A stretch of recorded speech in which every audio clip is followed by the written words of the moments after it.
கடந்த வாரம் நம்மளோட பங்குச்சந்தை 52 வீக் ஹைல, அதாவது ஆல் டைம் ஹை உச்சத்துக்கு பக்கத்தில் க்ளோஸ் வச்சிருக்காங்க. ஒரு 30 பாயிண்ட்ஸாக இருக்குது பிரேக் பண்ணுறதுக்கு. கூடிய சீக்கிரம் அதையும் பிரேக் பண்ணிவிடும் ஓரிரு வாரங்களில். பேங்க் ஆஃப் பரோடா இந்த ஸ்டாக் பார்த்தீங்கன்னா அதுவும் 52 வீக் ஹையில் இருக்குது.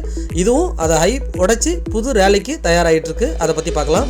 ஆட்டோ இண்டெக்ஸ் பார்த்தீங்கன்னா வெறும் 200 பாயிண்ட் தான் இருக்குது. அதனோட ஆல் டைமை உடைக்கிறதுக்கு உங்களோட சீட் பெல்ட்ஸை போடுங்க. மார்க்கெட் கூடிய சீக்கிரம் ஓரிரு வாரங்களில் ஒரு நல்ல புல் ரன் ரெடி ஆக போது நம்ம பார்க்க போகிறோம்.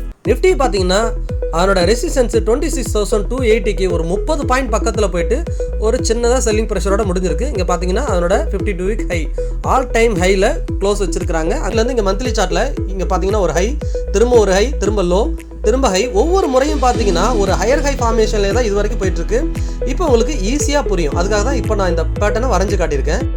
இந்த சார்ட்ல எப்போ ப்ரீவியஸ் லோவை கட் பண்ணுதோ அப்போ தான் நிஃப்டியோட ட்ரெண்ட் சேஞ்ச் ஆகும். இங்கே ஒரு முறை கூட இது வரைக்கும் ப்ரீவியஸ் லோவை கட் பண்ணவே இல்லை. ஹையர் ஹை ஃபார்மேஷன் தான். அதாவது புது ஹையை உடைச்சிட்டு அடுத்த புது ஹை போகும். திரும்ப லோ வரும்போது ப்ரீவியஸ் லோவை கட் ஆகவே ஆகாது. இந்த வீடியோட ஃபுல் வெர்ஷன் படமோட யூடியூப் சேனல்ல இருக்கு. லிங்க் டிஸ்கிரிப்ஷனில் கொடுக்குறேன். செக் பண்ணி பாருங்க.